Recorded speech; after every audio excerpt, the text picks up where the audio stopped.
I'm going to call together the March 7th, 2022 meeting. Could everyone please rise for the Pledge of Allegiance? Pledge allegiance to the flag of the United States of America and to the republic for which it stands, one nation, under God, indivisible, with liberty and justice for all.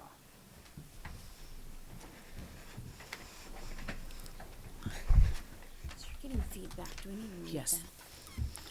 Chairman Gualumi is excused from the meeting tonight, and now we're going to start with public participation.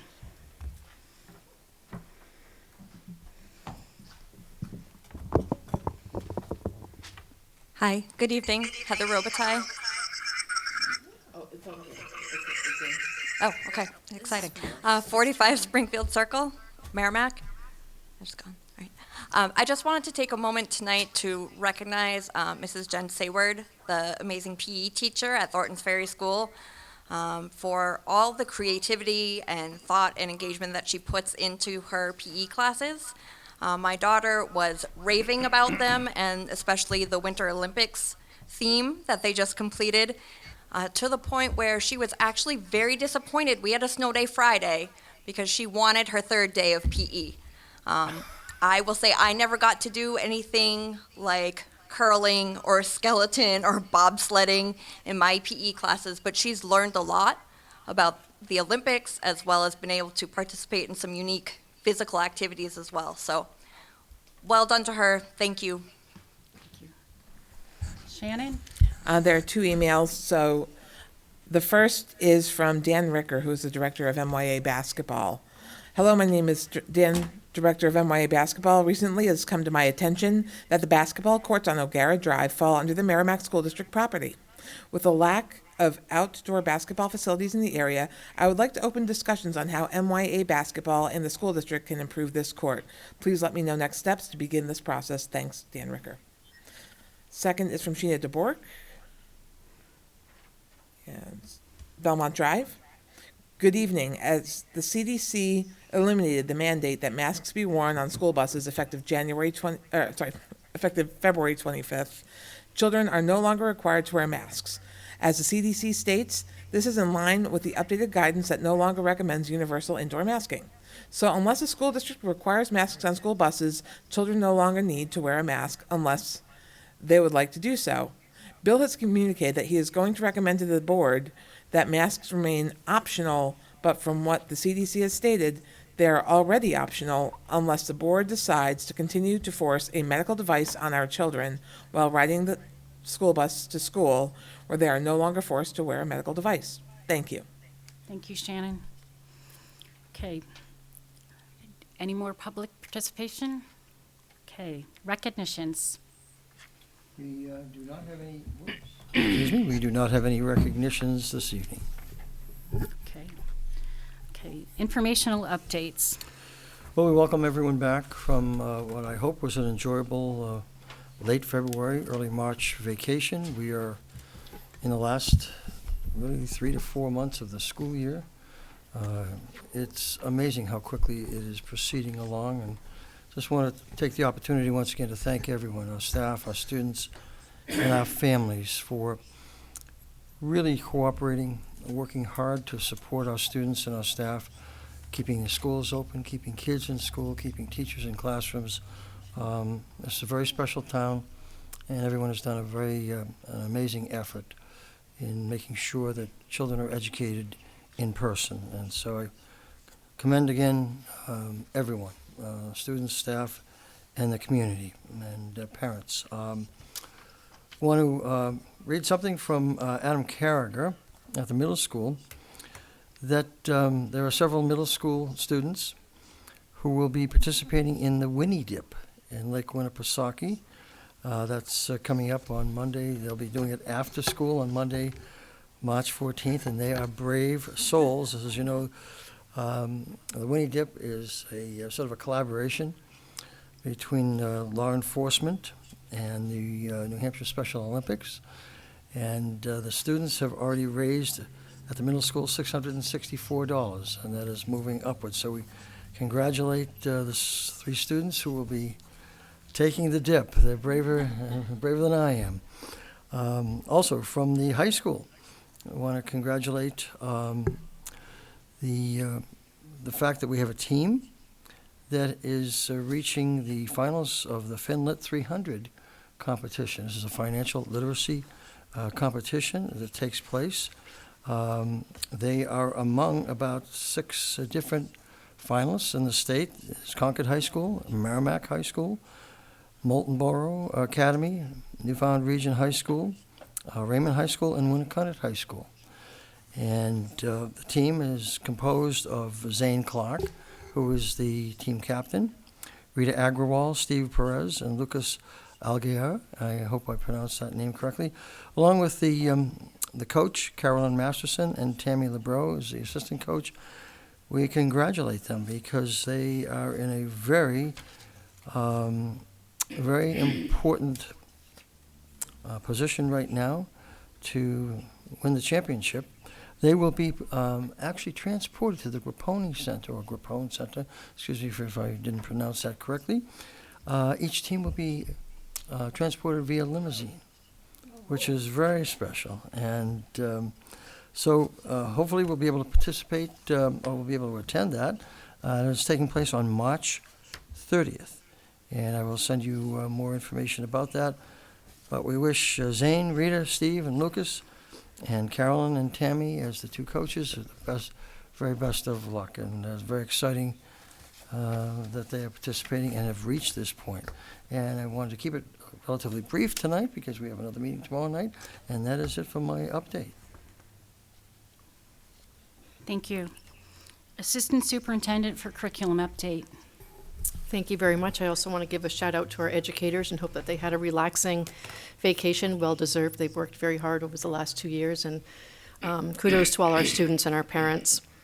Right before vacation happened, we had convened the leadership team and language arts coordinators and Universal Design for Learning, the UDL chairpersons from each building, and we did what we call a deep data dive, where we looked at all of the data that's been collected from instructional rounds throughout the year and looked at trends.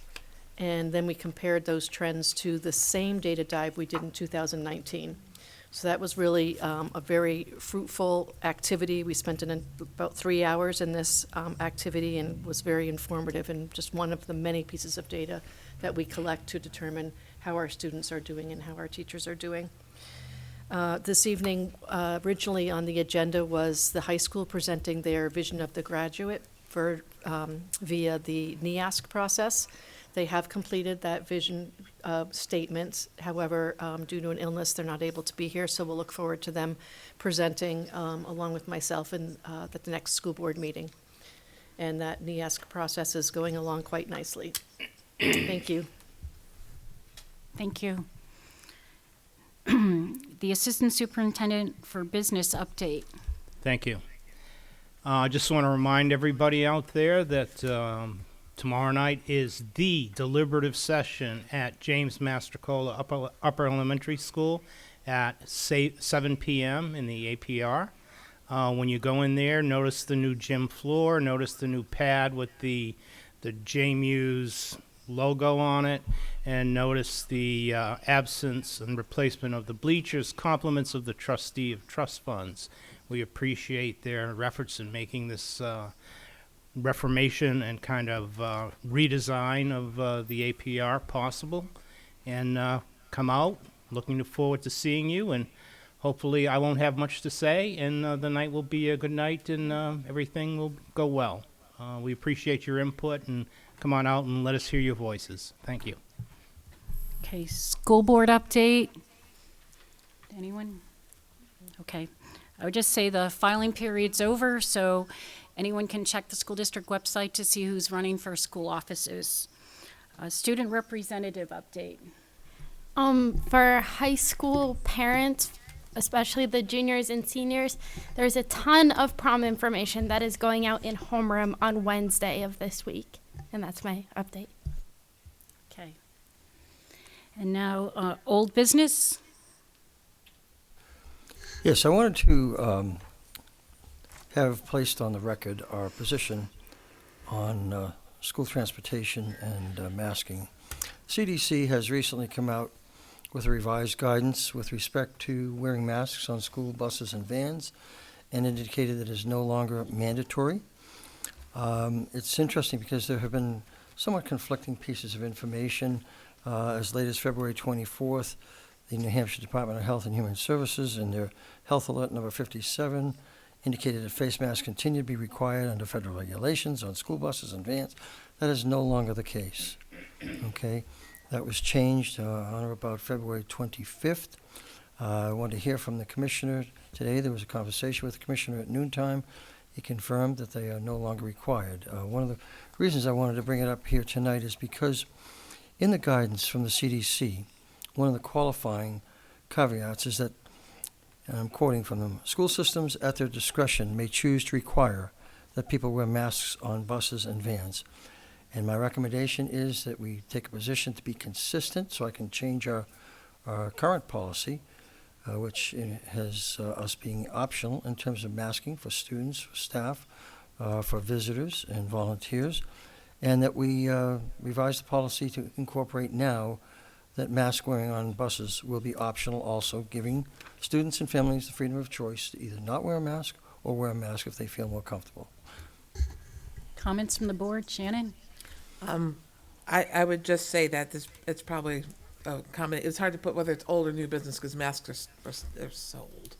But anyway, we've never really addressed masks on school buses as a specific. But that said, I think that, whatever motion we make, we should be sure to waive the 2-week rule because we have not specifically put masks on school buses on our agenda in the past. And if no one has a comment, I'd be glad to make the motion. Okay. Seeing none? Okay, so I will move that we make masks optional on all school transportation, waiving the 2-week rule. Do I have a second? Jenna? Okay, all those in favor? Aye. Opposed? Thank you. Thank you very much. 400. Thank you. Okay, so new business is going to be on hold this evening. We're going to move to policies. At this point in time, we have not received any public comment on the new policy that is in compliance with the school conduct, discipline, and due process statutory requirements. And so I look forward to, at our next meeting, having the final reading and perhaps approval of the policy. As I have noted before, this is a policy that was drafted by our legal counsel and is in full compliance with the revised state statute. Okay. Lori, I request that we put it on consent for our Shannon? next. Please put it on consent for our next agenda. Okay, thank you.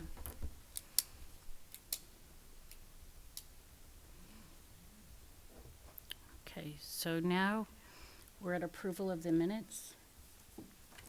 So do I have approval of the minutes for February 15th, 2022? I have a change. Second, Shannon? Well, she's a change. Okay. Yeah, motion second. Second change.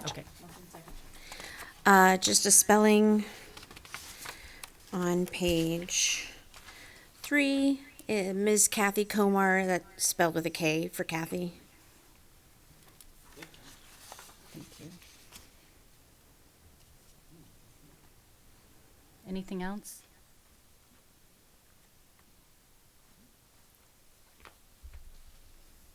Do we vote again?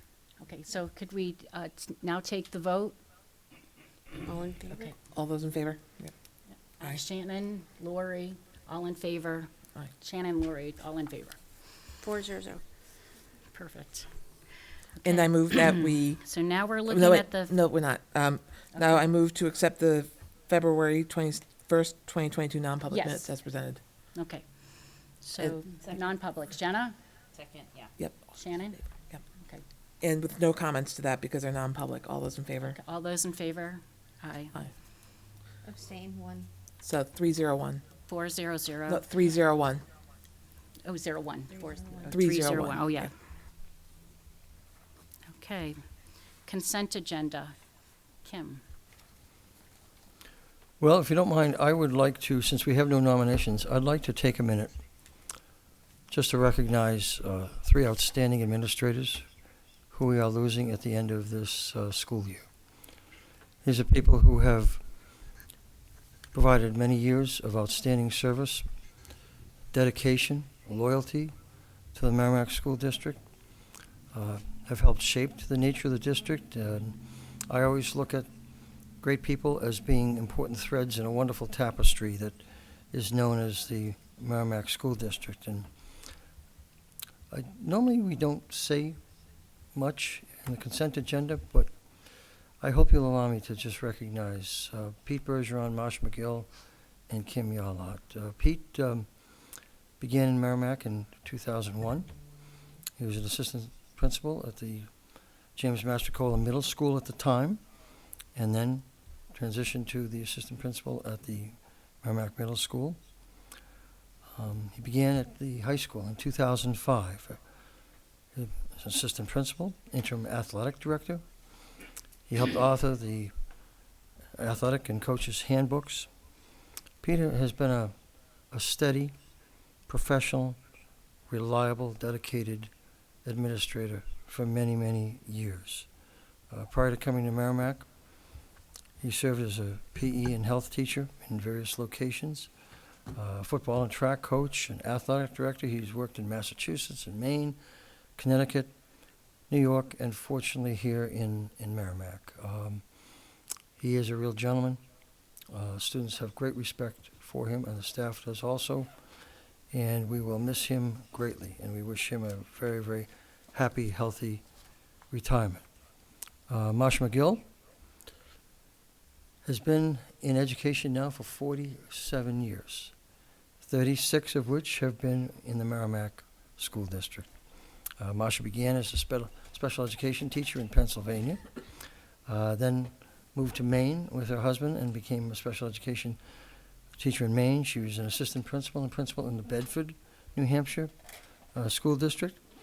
2004, 18 years ago, she became the principal of the Mastrocola Upper Elementary School. Marsha has helped guide the school to an outstanding reputation.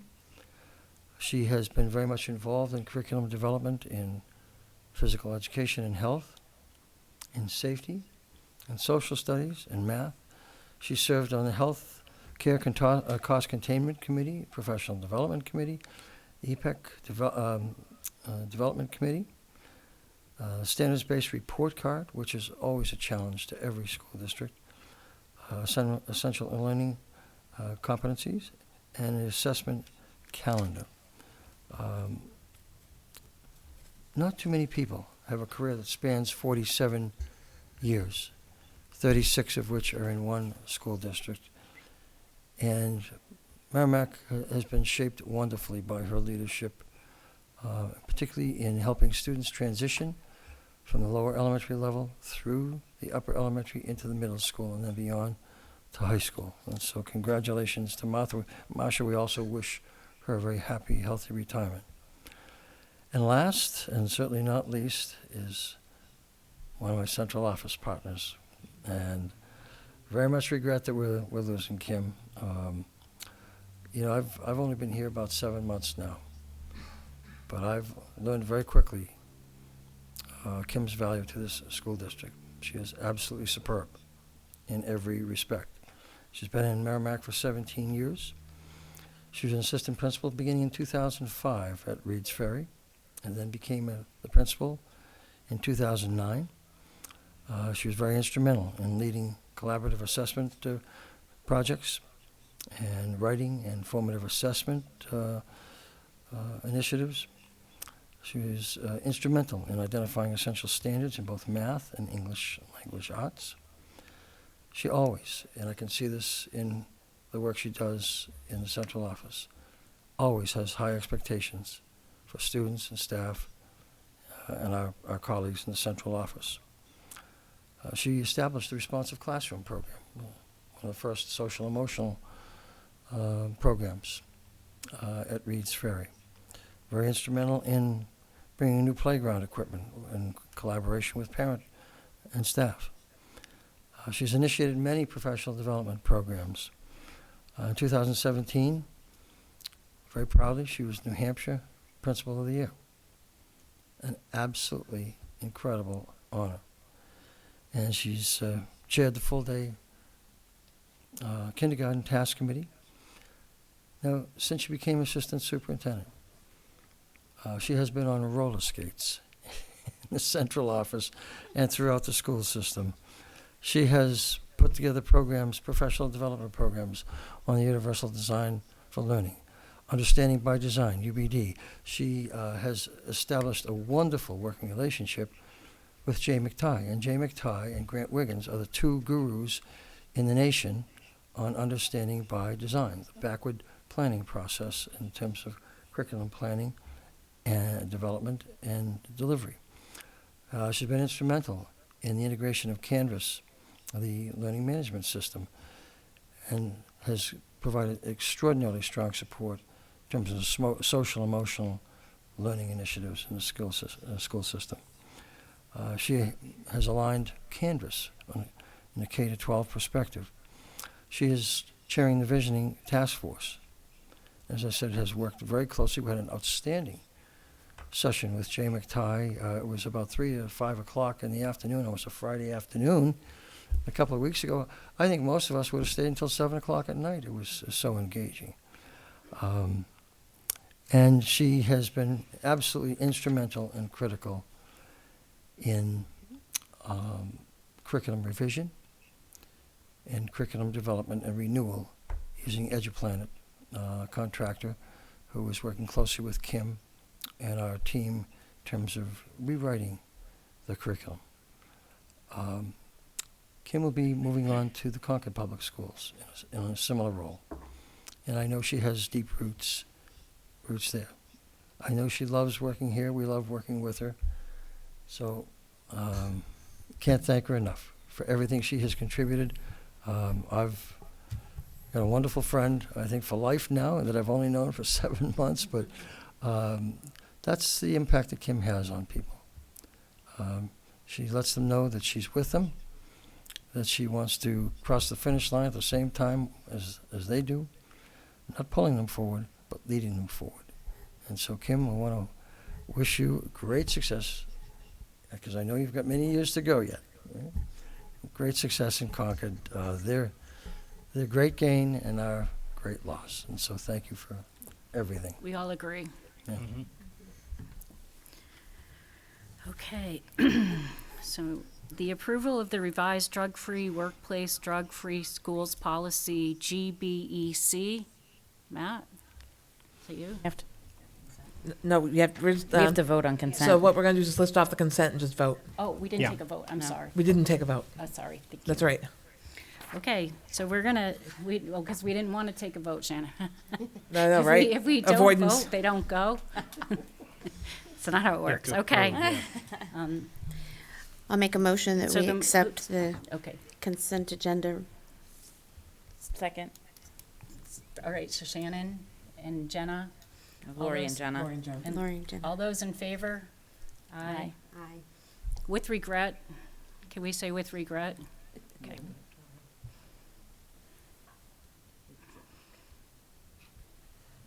I think I did that on purpose. Yeah. Okay, Matt. Okay. Before I begin, I just want to say that I was here when Kim was first hired. Frank Hoyle was the principal of Reed's Ferry School. Frank was there for I don't know how many years. Was he there before? You recall? Well, we did about 26 years. 26 years, yeah. And to take over for a veteran principal and to have the transition smooth and to have everything flow nicely when you're in probably your second or third year at a new building, taking over for a veteran of 26 years, that's some big shoes to fill. And Kim very deftly and very seamlessly made that transition for everybody at Reed's Ferry School. You know, whenever I talk to people, they talk of Reed's kind of in glowing fashion. And a lot of that talk that I hear is due to the principal and the assistant principal and the staff, but the tone and tenor that she has led and exemplified in that building. Plus, it's been a lot of fun working with her over the years, and I appreciate that. So thank you. Okay. Now we're on to, I had to make a speech, right? I had to make a speech. That was nice. So now we have a gift from the Health Trust in the amount of $3,000. This is due to our work on the Healthcare Cost Containment Committee. It's used for worksite health and safety activities to benefit district employees. I think this is probably the 5th or 6th year we have gotten this, and we usually, buy this for activities or prizes for healthy choice kind of incentives that we can make to the staff. So we thank the Health Trust, and we present this before you this evening for your consideration. Okay, so do we have a motion? I move that we accept the acceptance from Health Trust for $3,000 with our gratitude and appreciative continued collaboration. Second. Lori? All those in favor? Aye.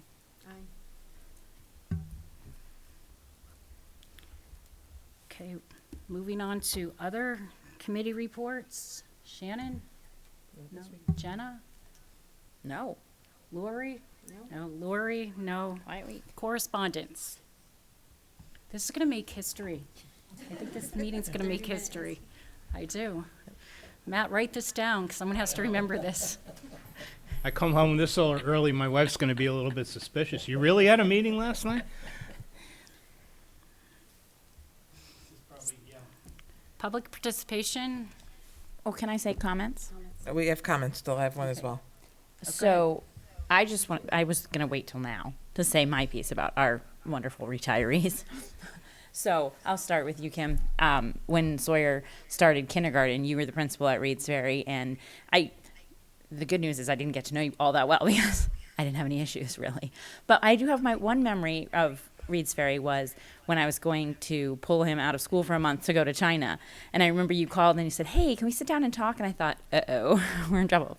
But but you were so great, and I was so nervous to pull my second grader maybe out of school for a month, but you just sat me down and told me that you reaffirmed that it was a great decision, that I was going to give him a lifelong learning experience by taking him into another culture and just the whole experience. And I walked out of there feeling like I made the right, this is okay. I made the right decision because I was doubting myself when I walked in there. And that has been the reputation that I've heard about you throughout my time in Merrimack, about how you always just are there for parents, and it's always kids first, and parents, when they talk to you, they feel affirmed and they feel confident and they feel heard. And so I think that is invaluable for a principal. So beyond that, you've made so many marks, as Mr. Olson has talked about, on our district. We will forever be in your debt for all that you have done for us. So I just wanted to personally thank you for what a great job you've done as principal, but also in your short time even as assistant superintendent. But all of that you've done for our district, we're so grateful. So thank you. But also for Peter and Marcia, I was going to call her Mrs. McGill, but then I just called Peter. So Marcia and Peter, I've had the pleasure of working with them too on issues that have impacted my family, and that is how you get to know administrators. The upside is that you get to know them through sometimes what is a negative experience you have to talk to them about, and which makes it sound like my kids are troublemakers. I don't think that's what I'm saying, but anyhow, they both have been just wonderful to work with as well. They're great leaders, and they've been there to listen to parents and to help parents through things. So I just want to just say again how grateful we are for them. I've had the personal experience of working with each one of them, and each one of them has helped me through a difficult challenge with one of my kids. And so that's been really impactful for me, and I know I've heard the same thing about both Marcia and Peter from other parents as well. So just so deeply grateful for the work that each one of them has put in so many years in our district, and it's going to be hard to fill their shoes. So thank you. Thank you. Shannon? Yeah, I have to echo because I was a Reed's mom. So I first met you story time before you became the principal. You still, your last year's assistant principal was my first year with you. And, it's just been a wonderful, it's a gift. I think, as much as I want to talk about you guys, enough was said, but I don't think the community knows how lucky we are that we've had administrators that have given so much of their careers to us, the stability, the longevity. And as much as you say you're stuck in old ways, it's like, but you're in a safer place because of it. You know what I'm saying? We're a better community because we have people that committed to us that didn't have to. That's the biggest thing. The world is an oyster here, kids. And they chose us and they stuck with us for decades, not, decades. And we're really lucky to have that. So, it's going to create a big job for big shoes to fill for all of these roles. But again, just making sure we keep that stability and make sure Merrimack and everything we do as a board, especially because, that we're the governing body. We're the ones that are going to have to work with the will of the board. I hear, we've heard and said ad nauseum. But with that, we just have to make sure that we're a welcoming, competent, and strong board that will have people want to come here, want to stay, and want to give decades of their lives to the kids of Merrimack. Because, every town has great kids. We have done a great job of making sure we have the best leadership for those great kids. And that goes, and they stick with us. So thank you. You didn't have to. We appreciate it. We really needed it. And it shows in what we've been doing the last few decades. So thank you for all of that. I also did have a comment for like a business-like comment. So now that my heart's been, torn up here. But the earlier public comment, I will say I reached out to Cinda to let her know that I saw the public comment come into the mailbox and wanted to kind of address it because, I've been on Parks and Rec for years. You're on Parks and Rec now. We know it's the looming thing and it's been going on for a lot of years. But O'Gara, I just feel it's too much of a gray area. And Matt, I reached out to you in case I missed something because COVID's been crazy, people. Things happened and, you just tried to go with it. But the end of O'Gara Drive, which is now a field, used to be tennis courts, but with a federal grant, that was all developed under a federal grant for recreation space. And with that federal grant, it was from the town's application for that federal grant.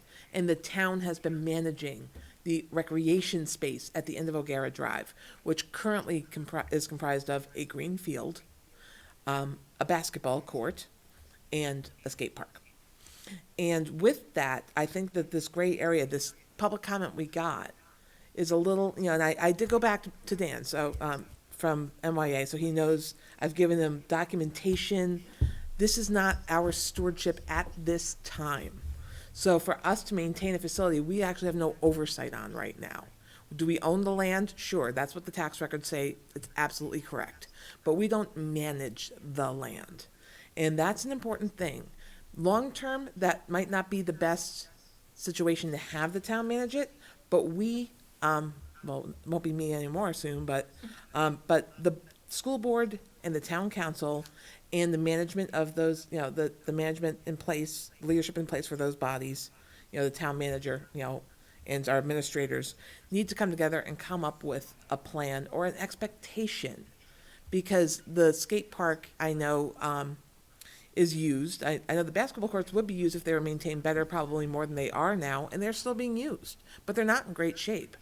And I've done park reviews for a number of years, and I made sure I got O'Gara when I was the school board rep. And every single report I gave him, like, what are you doing for the basketball courts? And they have replaced rims, they have replaced nets, but there's, the pavement is probably the most expensive part, and that's definitely where we're seeing a lot of the wear and tear. So if you're not going to take care of it, we need it back now. If you are going to take care of it, please do so, because again, we want it to be a usable and productive space, as your grant gave you the money to do back in the day. So, with that intent of management of that property, we expected you to take care of it. And we know the tennis courts weren't. And now we have a field. And the basketball courts, I feel, are getting the same lack of management, and therefore they're next. And it's all, if it's because of a what if, that they don't know what we're going to do next, well, then they need to communicate with us and not just take a passive-aggressive approach to, well, we don't know if we're going to have it in 5 years, so I'm just going to neglect it now. Because it's an asset now, and we need to be an asset in a safe place for people to come and use it and not get unusable. So it's where you're at. I think you need to talk. Because by the time you guys get together, it's going to be after the election. I will not be on this board. So, but with that, I think there needs to be clear communication, expectations, and goals.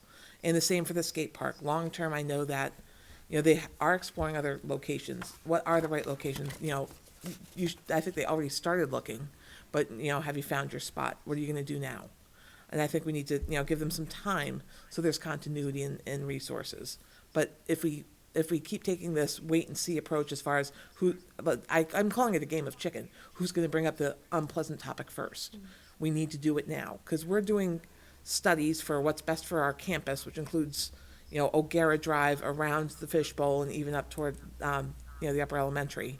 So that whole campus that we have that has interconnectivity. But we just need to have a clear and honest communication now that COVID's lightening up and we have a future to plan for. That we need to do something so everyone is on the same page, because right now no one is. Okay, Lori? Back to the retirements. I just wanted to say a couple of things. First of all, Kim, it's been great to work with you. First on the budget committee and now on the board. Really appreciated your skills, your heart, your passion. I'm going to miss you a ton. I was looking forward to working more with you.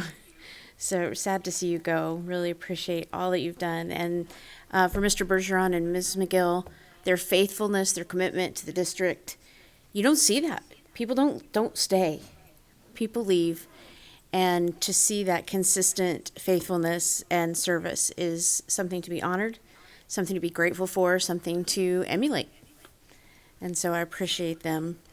On a other business note kind of idea, it's like Shannon was in my head tonight. I just want to add on to what Matt said. Tomorrow's the deliberative session. For those of you watching at home or those of you watching in the morning, this is the time the town comes together and speaks up for the school district.